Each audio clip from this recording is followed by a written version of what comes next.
Hello friends, कैसे हो। मेरा नाम है जितेंद्र कुमार और मैं अपने और हमारे चैनल जी हनुमान यूट्यूब चैनल पे आपका स्वागत करता हूँ। फ्रेंड्स, आज का वीडियो काफ़ी ज़्यादा स्पेशल होने वाला है क्योंकि फ्रेंड्स आज की इस वीडियो के अंदर टेंट व्यवसाय, जो भी आप ये टेंट व्यवसाय ओपन करना चाहते हैं, बिजनेस कैसे सेटअप करते हैं, ट्रांसपोर्टेशन कैसे लाते हैं, कपड़ा कहाँ से लाए, बर्तन नए कहाँ से लाए, सारा आज इस वीडियो के अंदर बताने वाला हूँ। फ्रेंड्स, मेरी एक छोटी सी रिक्वेस्ट है, चैनल सब्सक्राइब नहीं किया तो सब्सक्राइब कर दीजिए और वीडियो को बहुत ज़्यादा लोगों के बीच शेयर कर दीजिए। Thank you friends. चलिए वीडियो को स्टार्ट करते हैं। सो फ्रेंड्स, सबसे पहले बात आती है कि जमीन।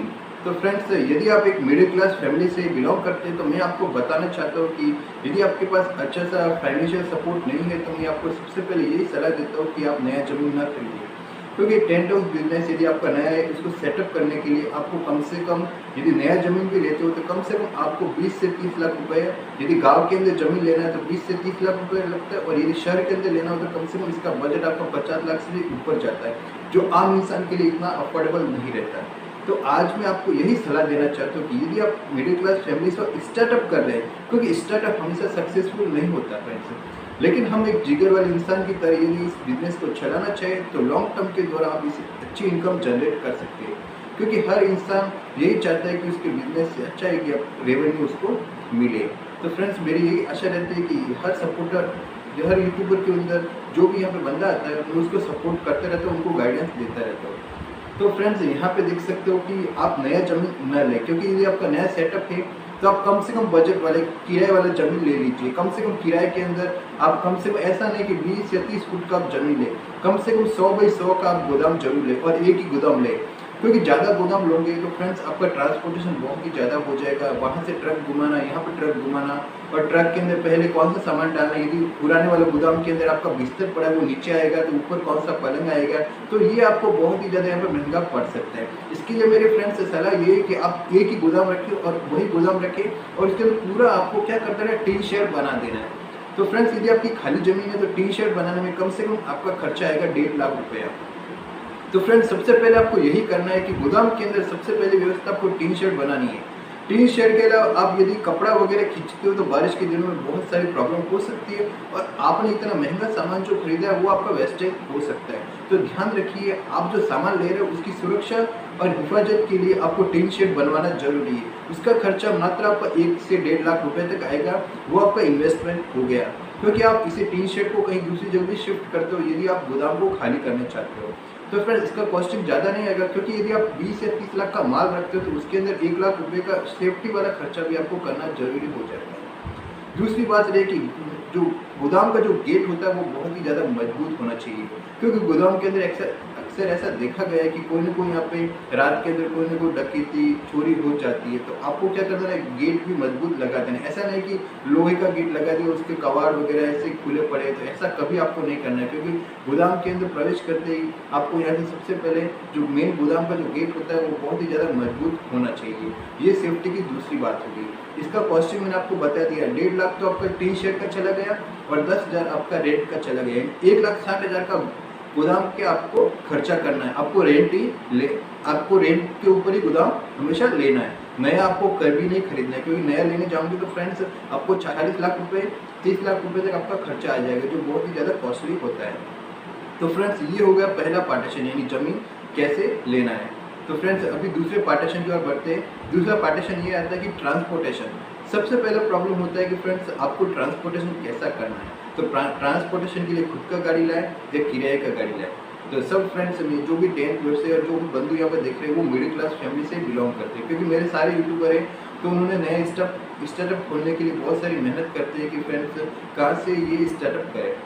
तो दूसरे पार्टीशन में अभी आपको बता रहा हूँ कि ट्रांसपोर्टेशन कैसा करें। तो ट्रांसपोर्टेशन के लिए हमेशा मैं सेकेंड हैंड गाड़ी को प्रीफर करूँगा, क्योंकि नई पिकअप या नई 408 लेने जाए तो कम से कम आएगा 12 से 13 लाख आपका खर्चा आएगा, जो बहुत ही ज़्यादा महंगा होता है। उसकी EMI भी 30,000 महीना होती है, जो आप अफोर्ड नहीं कर पाते हो।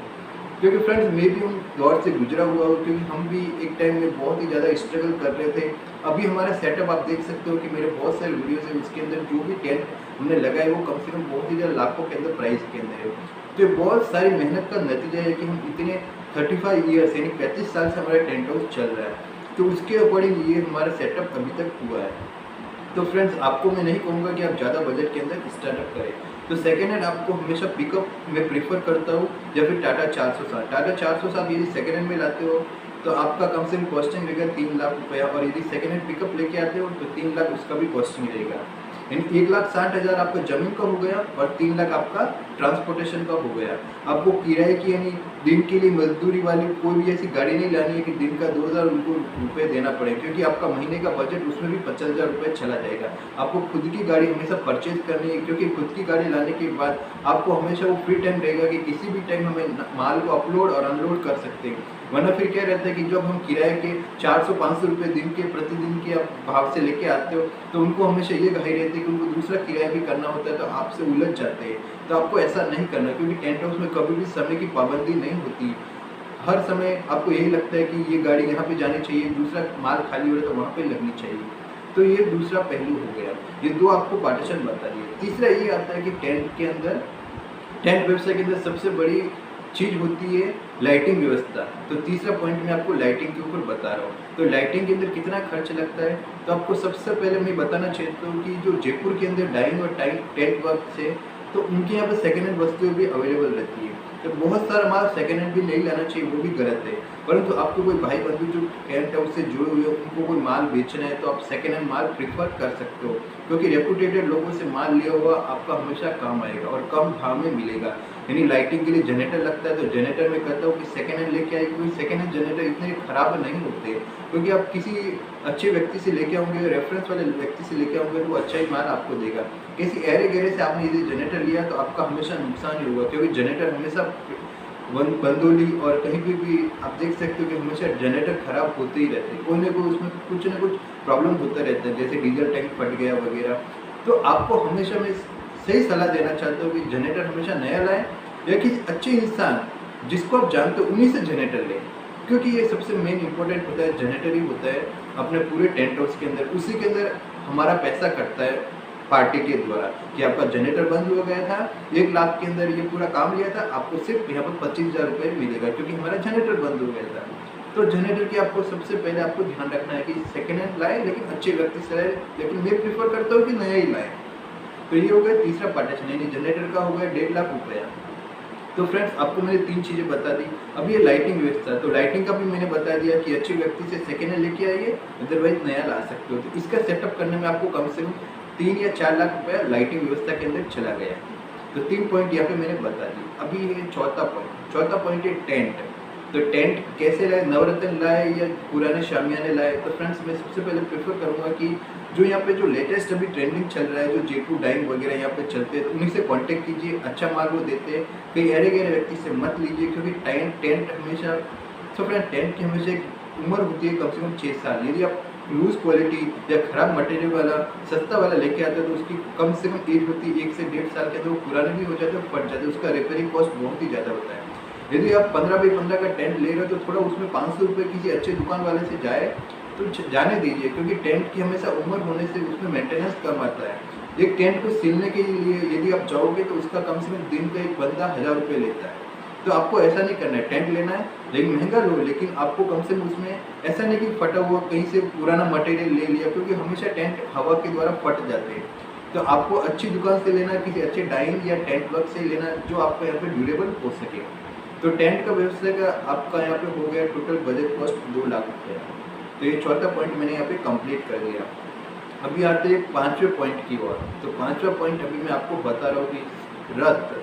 टेंट के अंदर यदि आप रथ भी लेके आते हो तो ये आपका प्लस पॉइंट है, क्योंकि बंदोली के अंदर बहुत सारे जैन समुदाय रथ भी प्रेफर करते हैं। उसमें एक अच्छा बजट आपको देखने को मिल जाता है, क्योंकि रथ हम किराए पे लेते हैं, यानी कोई बंदा लेता है तो कम से कम 20 से 25,000 रुपये हमारे गांव के अंदर चल रहा है, यानी 2 दिन का, यानी एक दिन का 10-12 हज़ार रुपये आपके खाते में आ जाता है। और रथ का कोई कॉस्टिंग ज़्यादा नहीं लगता, 70-80 हज़ार 1 लाख रुपये में अच्छे से अच्छी लकड़ी वाला और स्टील वाला रथ आराम से बन जाता है। आप सेकेंड हैंड भी ले सकते हो, मार्केट के अंदर बहुत सारे मिलते हैं। जोधपुर, पाली, यदि आप राजस्थान के हो तो मैं सबसे पहले प्रीफर करूँगा जोधपुर के अंदर बहुत सारे ऐसे टेंट बंधु हैं जो यहाँ पे सेकेंड हैंड रथ बनाते, मतलब पुराना माल बनाते और उसको बेचते भी थे। कोई भी बंदे को कांटेक्ट करना हो, मेरे नंबर मेरे डिस्क्रिप्शन में, वहाँ से मुझे कांटेक्ट कर सकते हैं। तो ये रथ का कॉस्टिंग हो गया 80,000 रुपया। अभी और पॉइंट पे आते हैं, छठा पॉइंट, तो कपड़े की व्यवस्था कैसे करें? तो कपड़ा हमेशा सेकेंड हैंड नहीं लेना चाहिए, सेकेंड हैंड आप जानते हो पुराना ही होता है। तो हमेशा मैं प्रेफर करूँगा जयपुर डाइंग, या आप जहाँ पे भी राजस्थान के अंदर रहते थे जयपुर डाइंग में प्रेफर करता हूँ। अदरवाइज सुमेरपुर जो कि बहुत बड़े यहाँ पे कपड़े के प्रतिष्ठान है, तो वहां से आप लेके आइए। तो कपड़े का कॉस्टिंग हो गया 2 से 2.5 लाख रुपए, ये आपका चला गया। अभी 7वां पॉइंट है, यदि आप पूरा टेंट ऑफ डेकोरेशन को ऑल इन वन बनाना चाहते हो तो साथ में डीजे की व्यवस्था करें तो 1 लाख रुपए खर्चा आता है। और साथ में यदि आप बर्तन बिस्तर भी रखना चाहते हो तो उसका कम से कम 3 से 4 लाख रुपए ये एक्स्ट्रा जाता है। तो फ्रेंड्स, आज मैं आपको पूरा मिडिल क्लास के कैसे सेटअप करते हैं टेंट ऑफ डेकोरेशन आप इस वीडियो के अंदर पूरा बता दिया है। तो फ्रेंड्स, मेरी ये आशा रहती है कि आप कम से कम सोर्सेस के अंदर अच्छे से अच्छा टेंट डेकोरेशन बनाए, क्योंकि मैं हमेशा प्रेफर करता हूँ कि मिडिल क्लास फैमिली को हमेशा फायदा होने के लिए इस वीडियो के द्वारा ये दिखाना चाहता हूँ। सो फ्रेंड्स, हमेशा मेरी यही कोशिश रहती है कि मिडिल क्लास फैमिली को फायदा ही फायदा हो जाए। जो मेरे यहाँ पे यूट्यूबर है मुझे बेझिझक मुझे कांटेक्ट कर सकते हो, मैं उनको यहाँ पे गाइडेंस भी देने के लिए तैयार हूँ। तो फ्रेंड्स, कभी भी आप ऐसा नहीं कि टेंट हाउस के अंदर जमीन बेच के या कोई बिजनेस को आपको बेच के पूरा ये वाला बिजनेस करना, तो ये आप कभी मत कीजिएगा, क्योंकि tent house decoration friends risky काम है। क्योंकि ये सबसे बड़ा किसी इंसान के जीवन का सबसे बड़ा ये महत्वपूर्ण काम होता है शादी का। तो वो आप यदि आप इस तरह से करोगे पुराना टेंट डेकोरेशन या फटाफट पुराना लगाओगे तो आपका हमेशा पैसा कटेगा। आपको हमेशा मेंटेन रखना भी टेंट हाउस डेकोरेशन को, और अच्छी से अच्छी क्वालिटी का लगाना है, और मजदूर भी आपको अच्छी क्वालिटी का रखना है, और मेंटेनेंस जरूर करना। आपके गोदाम का, आपकी ट्रक का, ट्रांसपोर्टेशन के अंदर जो भी, जैसे आपके हुए जनरेटर, सबका मेंटेनेंस आपको क्रिएट करना है, वरना आपका टेंट हाउस डेकोरेशन हमेशा लॉस में जाएगा। तो कैसा लगा मेरा वीडियो? यदि वीडियो अच्छा लगा तो वीडियो को जरूर से शेयर कीजिएगा। तो इन सबका कॉस्टिंग मिलाकर फ्रेंड्स आपको मैं बता देना चाहता हूँ, कम से कम आपको इन हैंड 15 से 20 लाख रुपए यदि आपके इन हैंड है तो आप इस बिजनेस को अच्छे से अच्छे सेटअप के अंदर क्रिएट कर सकते हो। Thank you friends. तो फ्रेंड्स, इस वीडियो को और भी ज्यादा शेयर कीजिए। Thank you friends.